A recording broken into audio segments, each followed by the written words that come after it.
돈을 추구하기보다는 뭔가 돈을 잠깐만요, 어려워졌네. 말하기가 좀 얘기하다 보니 갑자기 걸리죠. 네, 걸리네요.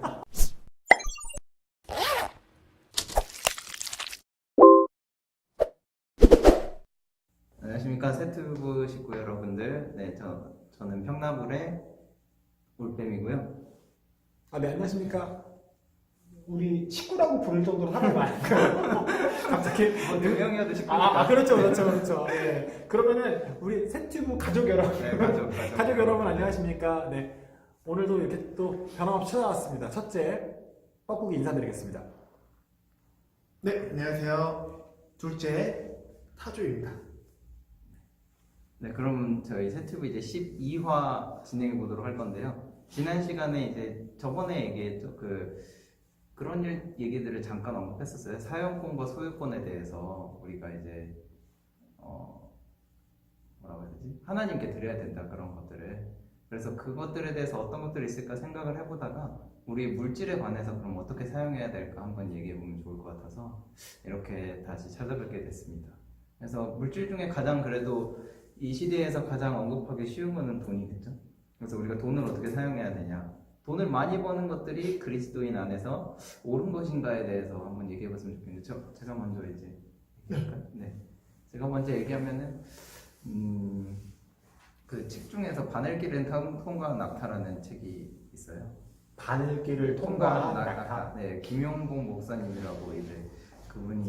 김용봉 목사님? 네, 무슨 기도 어떤 네. 그 설교 책을 쓰신 분 같은데. 그분만 맞죠? 네. 오케이. 사김의 기도. 사김의 기도 맞아. 네, 사김의 기도를 쓰신 그분인데, 그분이 그런 얘기를 했어요. 그리스도인은 가난하게 살기를 추구해야 된다라고 이렇게 그 책에서 그렇게 언급하셨던 것 같아요. 그래서 뭐 대표적으로 그런 게 있죠. 부자가 이제 예수님 찾아왔는데 재물 다 팔아라, 뭐 이런 식으로 얘기해서, 그래서 저도 그런 부분에 대해서 어느 정도 공감을 하는 것 같아요. 우리가 돈을 추구하기보다는 뭔가 돈을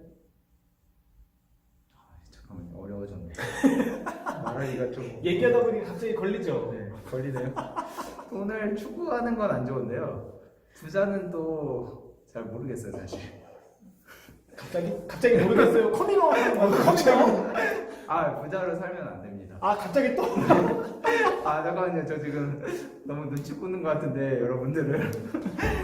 제 없으니까 편하게. 소신을 얘기해, 제 소신을. 소신을 얘기할게요. 저는 그분과 동일하게 가난하게 살기를 추구해야 된다. 가난하게 살기를 네. 추구해야 된다.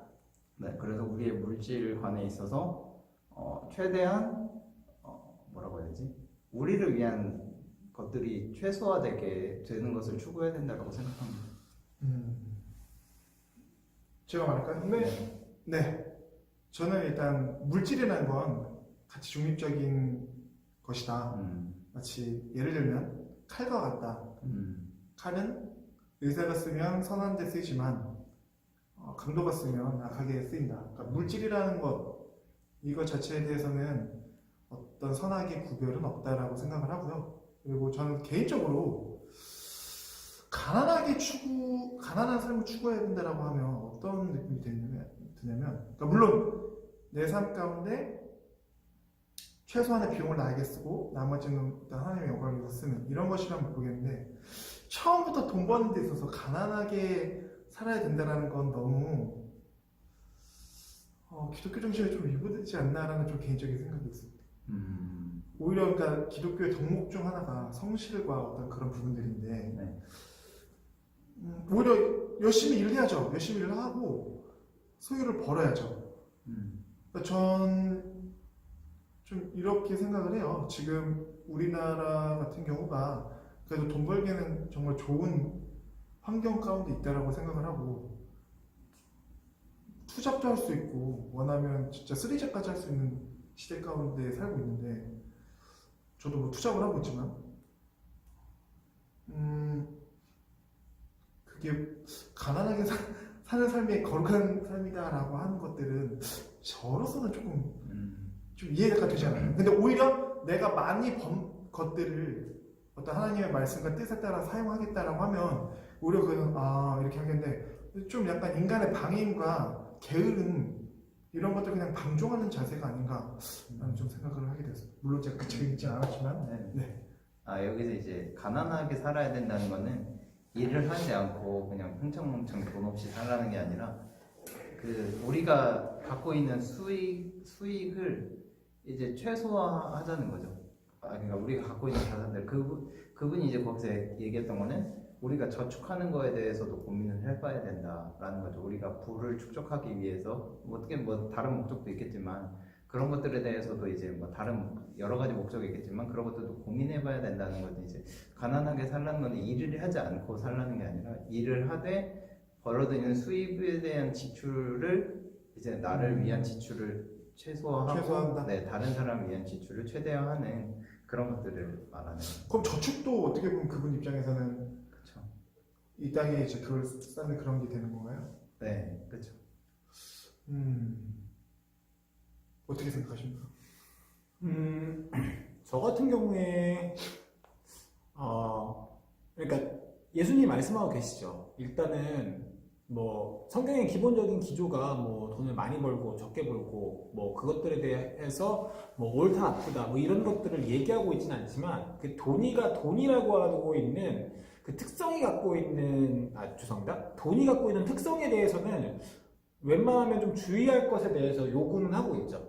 왜냐하면 그게 내 중심에서 하나님을 잊어버리게 하는 어떤 핵심적 요인이 될 수도 있기 때문에 그런 경각심에 대한 주의적인 부분을 당부하는데 저는 두 가지에 있어서의 어떤 부분들을 좀 조심해야 된다고 생각하는 건 일단 첫 번째는 돈에 대한 부분들을 생각하다 보면 하나님에 대한 의존성이 떨어질 수 있다.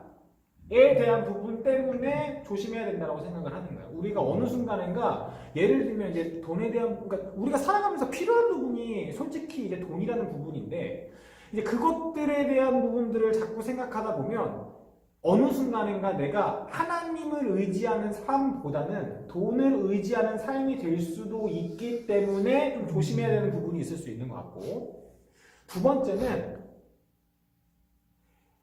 돈이 있고 없음을 인하여 내가 행복하고 덜 행복하고에 대한 부분들로 휩쓸릴 수 있는 부분이 있기 때문에 돈에 대한 경각심을 좀 가져야 되지 않는가라는 생각을 하는 거죠.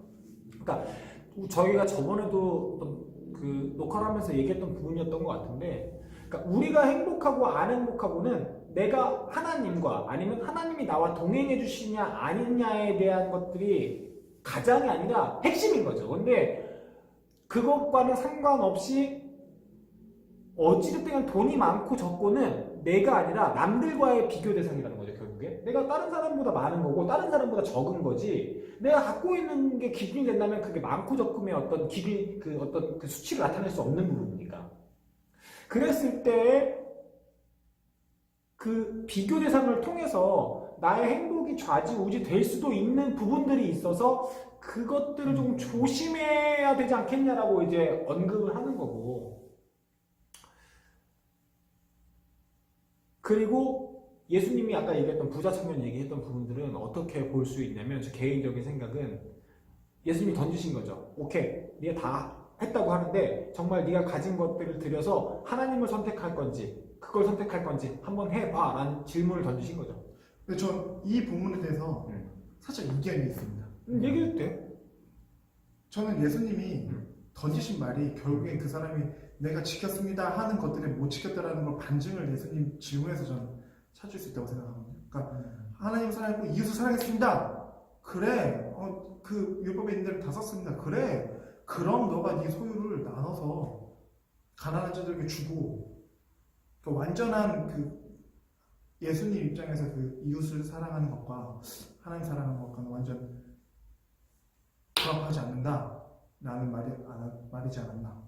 그러니까 예수님이 던지신 건 그러니까 그걸 잘 지켜서가 아니라 오히려 그러니까 잘 지켜서든 안 지켜서든 예수님이 결과론적으로 던진 건 너가 실행으로 옮겨인 건데 결국에 그렇죠. 실행으로 옮겨인 건데 실행으로 못 옮긴 이유는 딱 한 거라 성경에서 얘기를 하잖아요. 그가 부자였기 때문에 돈이 많아서 그러니까 예수님이 던진 질문은 선택지를 준 거예요. 딱 두 가지밖에 없어요. 나를 따를 거냐, 네 걸 다 버리고, 아니면 어떻게 할 거냐, 나를 따르지 않을 거냐. 여기서 결론은 딱 한 거죠. 한 가지라는 거죠. 예수님은 그 선택상에서 저는 못 하겠습니다. 예수님 못 따르겠습니다. 왜? 제가 가진 게 너무 많아서. 이게 너무 아깝거든요. 그걸 다 버린다고 남한테 나눠준다는 것 자체가 너무 아깝거든요.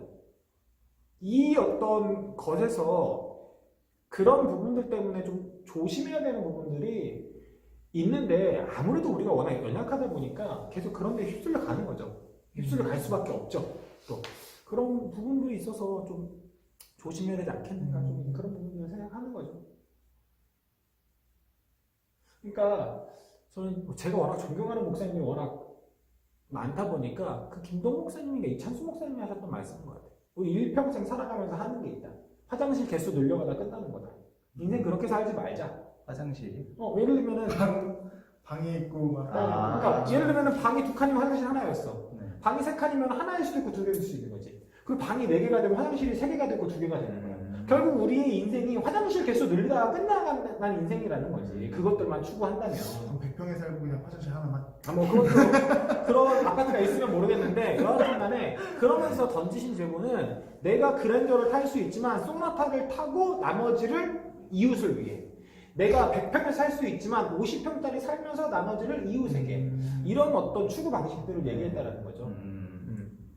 그러니까 이제 저도 이제 얘기하고 싶은 거는, 우리가 이제 나가는 지출에 대해서 고민을 해봐야 된다라는 걸 이제 좀 강조하고 싶어요. 뭐 이게 지출을 갑자기 다 내놔서 그렇지. 하나님만 의지하며 살라고 하면은 솔직히 저도 못하고 있기 때문에 함부로 얘기할 수 없는 부분이고, 그래서 지출에 대해서 이제 고민을 해봐야 되는데, 우리가 이제 지출에 있어서 하나님을 위해서 혹은 이웃을 위해서 얼마만큼 사용하고 있는지, 그리고 또 저는 그런 훈련 중에 하나가 헌금이라고 생각하거든요. 우리의 11조를 드리는 그런 부분들이나, 사실 예전에 비해서 지금은 11조가 저는 많이 약화됐다고 생각해요. 헌금을 드리는 부분이나. 근데 예수님께서도 이제 성경에서 얘기하셨듯이 너희가 근치와 회영과 박하에 11조는 드리지만 더 중요한 바 뭐 정의와 공의는 시행하지 않는다고 하는데, 그 뒤에 이제 바로 얘기하시는 부분이 이것도 중요하고 그 다음 것도 중요하다. 결국에는 너희가 정의와 공의를 실행하는 것도 중요하지만 헌금도 중요하다고 이제 동일하게 언급을 하시거든요. 그래서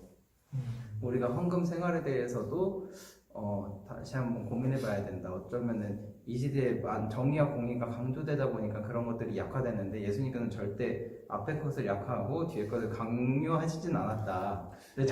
근데 헌금 얘기하니까 또 김동훈 목사님 생각이 드는데, 네. 그런 얘기, 설교 중에 그런 얘기를 하셨어요. 이제 그분 할머니가 모처럼 올빼미가 말 되게 탄력만 하고 있는데 딱. 딱 끝났어요. 끝났어 얘기하는 거야. 다 끝났어. 아니 미안해 할 얘기 있으면 해. 아니요, 끝났어요. 나 끝났어, 빨리 얘기해. 지나가던 저를 컴퓨터로 묻혀버리면 어떻게 다시 괜찮나요? 그래? 그럼 이왕 이렇게 민거 그냥 할까? 그래, 알았어. 그래.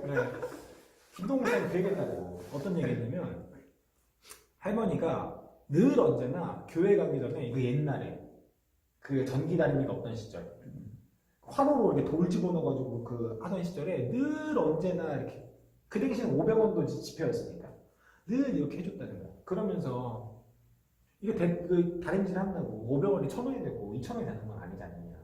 근데 그만큼 준비를 한다는 거지.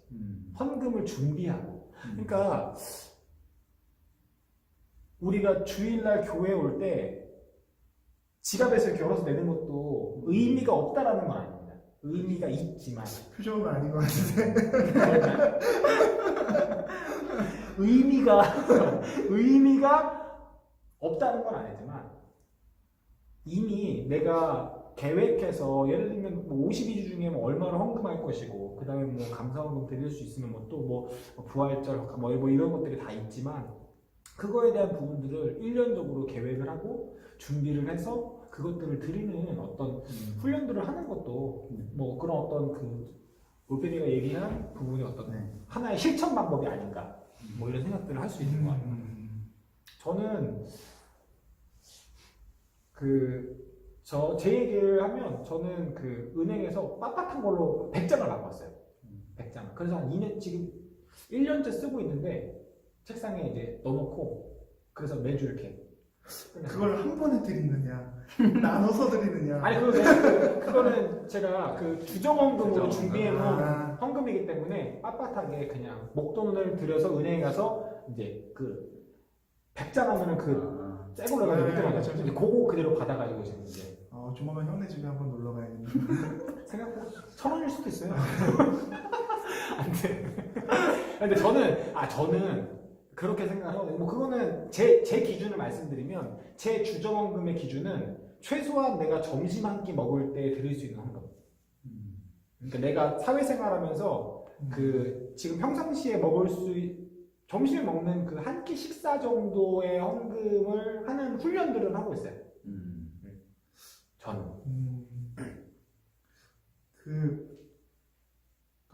저는 개인적으로 11조나 이제 헌금에 대해서 좀 그런 생각은 있습니다. 그러니까 이거는 좀 영향을 받아서 그럴 수도 있는데요. 10분의 1이 아니라 10의 10 전부를 드리는 연습을 해야 된다라는 건데, 물론 이제 11조를 시작해서 그것도 못 드리는데 어떻게 10의 10을 드릴 수 있냐 그거는 이제 그냥 웃겼어요. 그럴 수 있냐라고 할 수 있는데, 그러니까 그런 것 같아요. 헌금도 중요하고, 그리고 중요한 것이 이제 제가 좀 영향받은 목사님은 주변의 소상공인들한테, 그러니까 내가 이 돈을 가지고 내 유익을 위해서 저기 대형마트에 가서 살 수 있지만, 그렇게 하면 주변에 우리 이웃들, 그러니까 어떤 슈퍼마켓이나 좀 뭐 나물이나 이런 시장에서 파시는 분들의 생계가 어려워질 수 있으니 그런 부분들까지 고려하셔서 시장에서 장을 보시거나 이제 주변의 슈퍼에서 뭐 100원, 200원 더 주더라도. 야, 근데 또 난 우리 그 타조가 얘기하는 목사님 누군지 알고 있는데 그분은 그 과일을 골라도 과일 중에서 안 좋은 거 골라오시고 그런 분이에요. 그런 분이에요. 같은 돈을 내는데 다른 분은 위에서 좋은 것들을 가져가려고 노력하시는 분인데 그분은 안 좋은 거를 사시는 분이에요. 맞죠? 그분이죠. 네, 맞습니다. 그분이 그런 분이에요. 그분이. 진짜. 그러니까 그분이 일부러. 그러니까 어차피 안 좋은 거 다른 사람들이 안 사는 거니까 그 상인분을 위해서 같은 돈을 지불하지만 좋은 상품을 사는 게 아니라 조금은 조금 품질적으로 조금 떨어질 수 있는 상품들을 하시는, 제가 알고 있는 목사님이 그런 분입니다. 진짜. 정말 저희는 그런 분을 만났었죠. 어떻게 보면. 네, 그러게요. 그때 그분이 말했던 사용권이란 게 이런 내용이었어요. 저한테는. 가다가 뭐 이제 지하철에서 나물 같은 거 파시는 분들 있으면 그 이제 현금을 꼭 사주시고 이제 하지만 사람한테 말을 안 하시고 그 착한 일을 해도 티 안 나게 하는. 목사님 보고 계시죠? 구독, 좋아요, 채널 구독, 좋아요, 알림 설정 하셨어요, 목사님? 했나요? 이 얘기하면서 딱 느낀 게 헌금에 대한 의미에 대해서 나중에 한번 좀 다뤘으면 좋겠다는 생각이 듭니다. 헌금에 대한 생각이 서로 다를 수는 있으니까. 네. 좀 정리 한번 해주시죠. 네. 어느 순간에 또 시간이 훌쩍 지나갔습니다. 그래서 우리가 이제 돈에 대해서도 그 사용권과 소유권을 항상 생각하면서, 그래서 우리의 정말 10의 1조뿐만 아니라 10의 10조를 드릴 수 있는 것들을 추구하면서 살아야 되는 것 같습니다. 혹시 더 하실 얘기 있으실까요? 돈은 가치 중립적이다. 아까 말씀하셨던 부분 조금 더 저 나름대로 좀 성경을 보면서 다시 한번 생각을 해봐야 될 것 같아요. 지금 당장 저는 결론을 좀 내리기가 어려운데. 저는 뭐 하고 싶은 얘기 다 했으니까. 네. 뭐 이렇게 올빼미 미러가 제끼면서 할 얘기 다 했으니까. 네. 네, 그러면은 12화